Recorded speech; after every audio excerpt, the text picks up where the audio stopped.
Imagine that you're living in a city with an underutilized areas, maybe a former mall or industrial park. What is your city to do when the mall finally closes? Well, areas like this are prime candidates for infill development, a development method that North American cities can use to potentially attract new residents from major cities and bring in higher revenue. So, what exactly is infill development?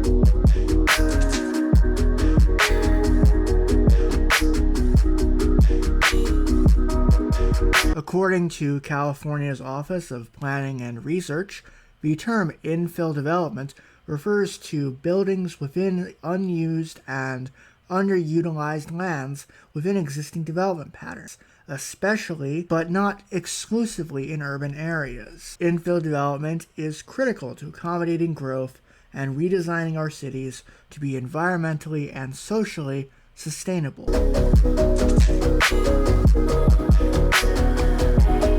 One study of infill development in Northern Virginia from 2006 notes that residents were particularly concerned over the design of structures being built and maintaining open land.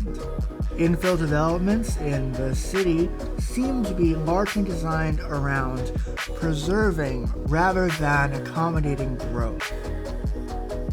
The city at present has the vast majority of land devoted to low-density residential zoning. Only at very small pockets around metro lines do you find medium-density and commercial properties permitted to be remotely close together.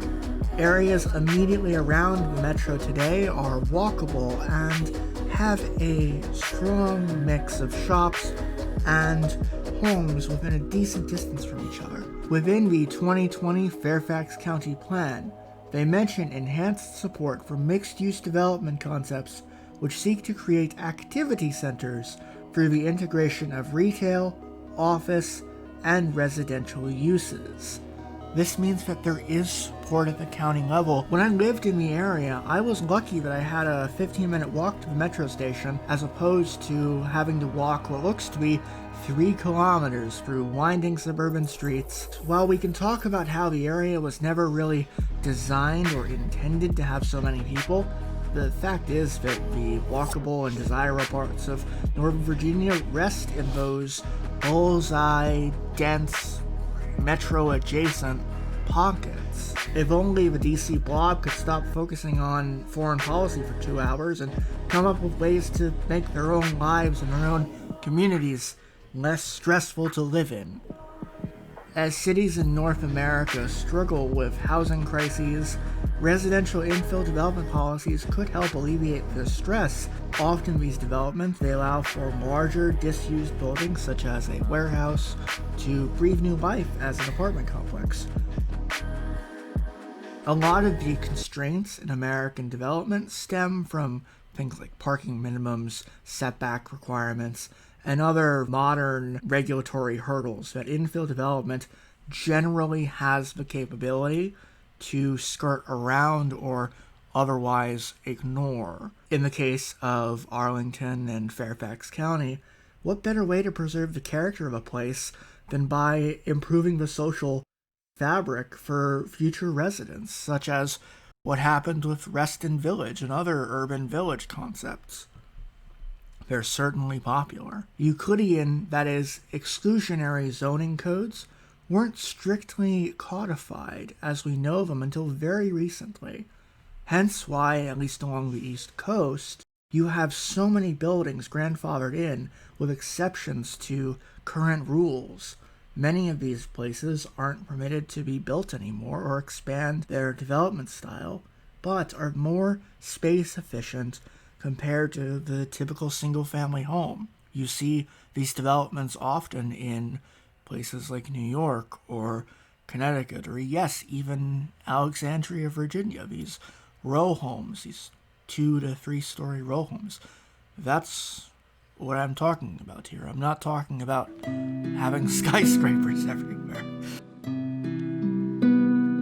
Allowing for the expansion of these kinds of 2, 3, 4-story buildings, while expanding the use cases to allow for an office space or a neighborhood cafe or a kitchen supply shop might benefit the community at large and lead to higher returns on the value of existing land, more people walking around, more activity, more the benefits of city living, right? As this Not Just Bikes video eloquently points out, the typical suburban town just isn't profitable.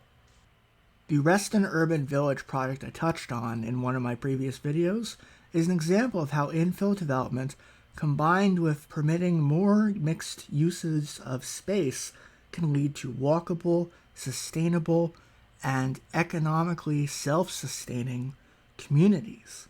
It shows that the model of redevelopment can be done and succeed at scale, if not regionally, then potentially at a national level. Increasingly, cities like Portland and Minneapolis have made progress along similar lines, primarily by focusing on the residential question.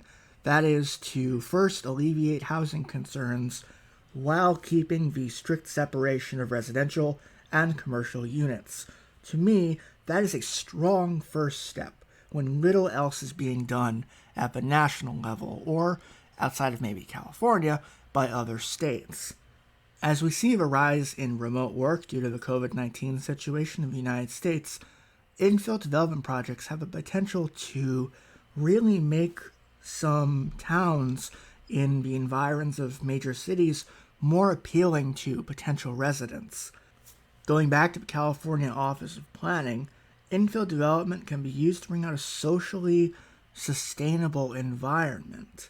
Many American cities can benefit from this environment being fostered in a time where our car dependency is increasingly seen as less desirable by a professional class who desire to live in cities. As it stands today, this professional class, and really Americans in general, if they want to use their cars less, are limited to a handful of cities, at best a few neighborhoods within cities that aren't typically walkable. Why not give these people who want the option to use their car less the option to do so?